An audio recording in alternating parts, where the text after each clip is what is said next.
La Biblia en 365 días. Día 12, Génesis capítulo del 37 al 39. La Biblia Nueva Versión Internacional. Contenido: los sueños de José. José es vendido por sus hermanos, Judá y Tamar, José y la esposa de Potifar. Los sueños de José. Jacob se estableció en la tierra de Canaán, donde su padre había residido como extranjero. Esta es la historia de Jacob y su familia. Cuando José tenía 17 años, apacentaba el rebaño junto a sus hermanos, los hijos de Bilha y de Zilpá, que eran concubinas de su padre. El joven José solía informar a su padre de la mala fama que tenían estos hermanos suyos. Israel amaba a José más que a sus otros hijos, porque lo había tenido en su vejez. Por eso mandó que le confeccionaran una túnica muy elegante. Viendo sus hermanos que su padre amaba más a José que a ellos, comenzaron a odiarlo y ni siquiera lo saludaban. Cierto día José tuvo un sueño y, cuando se lo contó a sus hermanos, estos le tuvieron más odio todavía, pues les dijo: «Préstenme atención, que les voy a contar lo que he soñado». Resulta que estábamos todos nosotros en el campo atando gavillas. De pronto, mi gavilla se levantó y quedó erguida, mientras que las de ustedes se juntaron alrededor de la mía y le hicieron reverencias. Sus hermanos replicaron: «¿De veras crees que vas a reinar sobre nosotros, y que nos vas a someter?», y lo odiaron aún más por los sueños que él les contaba. Después José tuvo otro sueño, y se lo contó a sus hermanos. Les dijo: «Tuve otro sueño, en el que veía que el sol, la luna y 11 estrellas me hacían reverencias». Cuando se lo contó a su padre y a sus hermanos, su padre lo reprendió: «¿Qué quieres decirnos con este sueño que has tenido?». Le preguntó: «¿Acaso tu madre, tus hermanos y yo vendremos a hacerte reverencias?». Sus hermanos le tenían envidia, pero su padre meditaba en todo esto. José es vendido por sus hermanos. En cierta ocasión, los hermanos de José se fueron a Siquem para apacentar las ovejas de su padre. Israel le dijo a José: «Tus hermanos están en Siquem apacentando las ovejas. Quiero que vayas a verlos». «Está bien», contestó José. Israel continuó: «Vete a ver si tus hermanos y el rebaño están bien, y tráeme noticias frescas», y lo envió desde el valle de Hebrón. Cuando José llegó a Siquem, un hombre lo encontró perdido en el campo y le preguntó: «¿Qué andas buscando?». «Ando buscando a mis hermanos», contestó José. «¿Podría usted indicarme dónde están apacentando el rebaño?». «Ya se han marchado de aquí», le informó el hombre. «Les oí decir que se dirigían a Dotán». José siguió buscando a sus hermanos, y los encontró cerca de Dotán.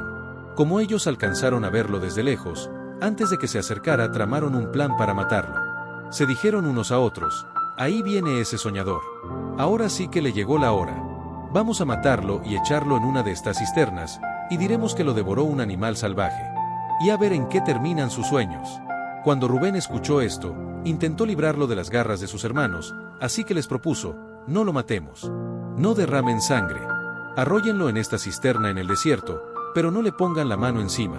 Rubén dijo esto porque su intención era rescatar a José y devolverlo a su padre. Cuando José llegó a donde estaban sus hermanos, le arrancaron la túnica muy elegante, lo agarraron y lo echaron en una cisterna que estaba vacía y seca. Luego se sentaron a comer. En eso, al levantar la vista, divisaron una caravana de ismaelitas que venía de Galaad. Sus camellos estaban cargados de perfumes, bálsamo y mirra, que llevaban a Egipto. Entonces Judá les propuso a sus hermanos: «¿Qué ganamos con matar a nuestro hermano y ocultar su muerte? En vez de eliminarlo, vendámoslo a los ismaelitas, al fin de cuentas, es nuestro propio hermano». Sus hermanos estuvieron de acuerdo con él, así que cuando los mercaderes madianitas se acercaron, sacaron a José de la cisterna y se lo vendieron a los ismaelitas por 20 monedas de plata. Fue así como se llevaron a José a Egipto. Cuando Rubén volvió a la cisterna y José ya no estaba allí, se rasgó las vestiduras en señal de duelo. Regresó entonces a donde estaban sus hermanos, y les reclamó: «Ya no está ese muchacho. ¿Y ahora, qué hago?». Enseguida los hermanos tomaron la túnica especial de José, degollaron un cabrito, y con la sangre empaparon la túnica. Luego la mandaron a su padre con el siguiente mensaje: «Encontramos esto. Fíjate bien si es o no la túnica de tu hijo». En cuanto Jacob la reconoció, exclamó: «Sí, es la túnica de mi hijo. Seguro que un animal salvaje se lo devoró y lo hizo pedazos». Y Jacob se rasgó las vestiduras y se vistió de luto, y por mucho tiempo hizo duelo por su hijo.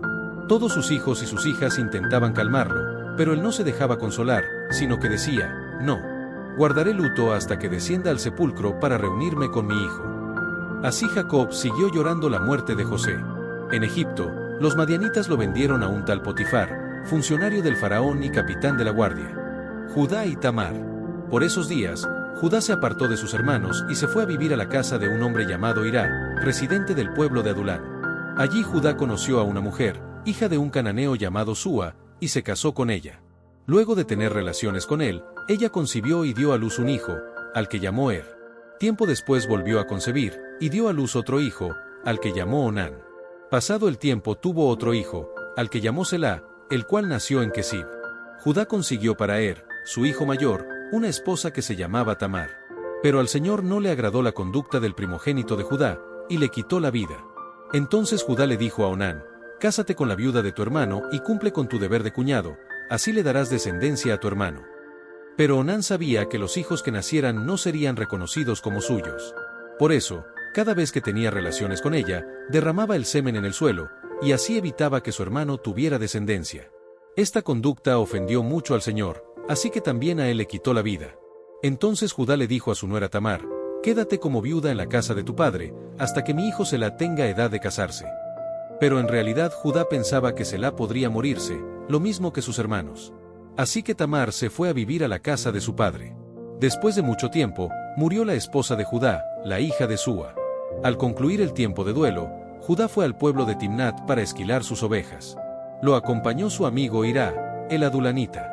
Cuando Tamar se enteró de que su suegro se dirigía hacia Timnat para esquilar sus ovejas, se quitó el vestido de viuda, se cubrió con un velo para que nadie la reconociera, y se sentó a la entrada del pueblo de Enayim, que está en el camino a Timnat.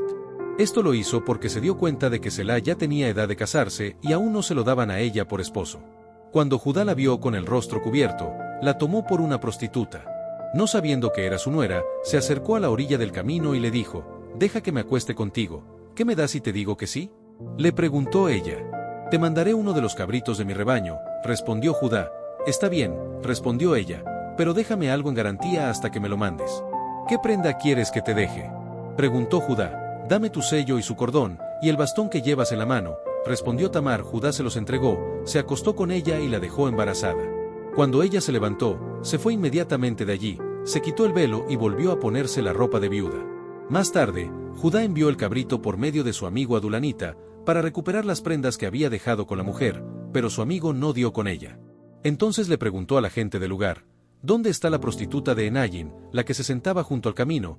«Aquí nunca ha habido una prostituta así», le contestaron. El amigo regresó a donde estaba Judá y le dijo: «No la pude encontrar. Además, la gente del lugar me informó que allí nunca había estado una prostituta como esa». «Que se quede con las prendas», replicó Judá, «no es cuestión de que hagamos el ridículo. Pero que quede claro, yo le envié el cabrito, y tú no la encontraste». Como 3 meses después, le informaron a Judá lo siguiente: «Tu nuera Tamar se ha prostituido, y como resultado de sus andanzas ha quedado embarazada. Sáquenla y quémenla», exclamó Judá. Pero cuando la estaban sacando, ella mandó este mensaje a su suegro: «El dueño de estas prendas fue quien me embarazó.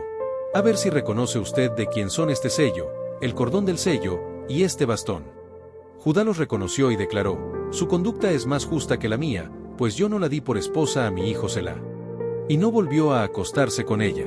Cuando llegó el tiempo de que Tamar diera a luz, resultó que tenía mellizos en su seno. En el momento de nacer, uno de los mellizos sacó la mano, la partera le ató un hilo rojo en la mano, y dijo: «Este salió primero». Pero en ese momento el niño metió la mano, y salió primero el otro. Entonces la partera dijo: «¿Cómo te abriste paso?». Por eso al niño lo llamaron Fares. Luego salió su hermano, con el hilo rojo atado en la mano, y lo llamaron Sera. José y la esposa de Potifar. Cuando José fue llevado a Egipto, los ismaelitas que lo habían trasladado allá lo vendieron a Potifar, un egipcio que era funcionario del faraón y capitán de su guardia. Ahora bien, el Señor estaba con José y las cosas le salían muy bien. Mientras José vivía en la casa de su patrón egipcio, este se dio cuenta de que el Señor estaba con José y lo hacía prosperar en todo. José se ganó la confianza de Potifar, y este lo nombró mayordomo de toda su casa y le confió la administración de todos sus bienes. Por causa de José, el Señor bendijo la casa del egipcio Potifar a partir del momento en que puso a José a cargo de su casa y de todos sus bienes. La bendición del Señor se extendió sobre todo lo que tenía el egipcio, tanto en la casa como en el campo. Por esto Potifar dejó todo a cargo de José, y tan solo se preocupaba por lo que tenía que comer. José tenía muy buen físico y era muy atractivo. Después de algún tiempo, la esposa de su patrón empezó a echarle el ojo y le propuso: «Acuéstate conmigo». Pero José no quiso saber nada, sino que le contestó: «Mire, señora, Mi patrón ya no tiene que preocuparse de nada en la casa, porque todo me lo ha confiado a mí. En esta casa no hay nadie más importante que yo. Mi patrón no me ha negado nada, excepto meterme con usted, que es su esposa. ¿Cómo podría yo cometer tal maldad y pecar así contra Dios? Y por más que ella lo acosaba día tras día para que se acostara con ella y le hiciera compañía, José se mantuvo firme en su rechazo. Un día, en un momento en que todo el personal de servicio se encontraba ausente, José entró en la casa para cumplir con sus responsabilidades. Entonces la mujer de Potifar lo agarró del manto y le rogó: «Acuéstate conmigo». Pero José, dejando el manto en manos de ella, salió corriendo de la casa. Al ver ella que él había dejado el manto en sus manos y había salido corriendo, llamó a los siervos de la casa y les dijo: «Miren, el hebreo que nos trajo mi esposo solo ha venido a burlarse de nosotros. Entró a la casa con la intención de acostarse conmigo, pero yo grité con todas mis fuerzas. En cuanto me oyó gritar, salió corriendo y dejó su manto a mi lado».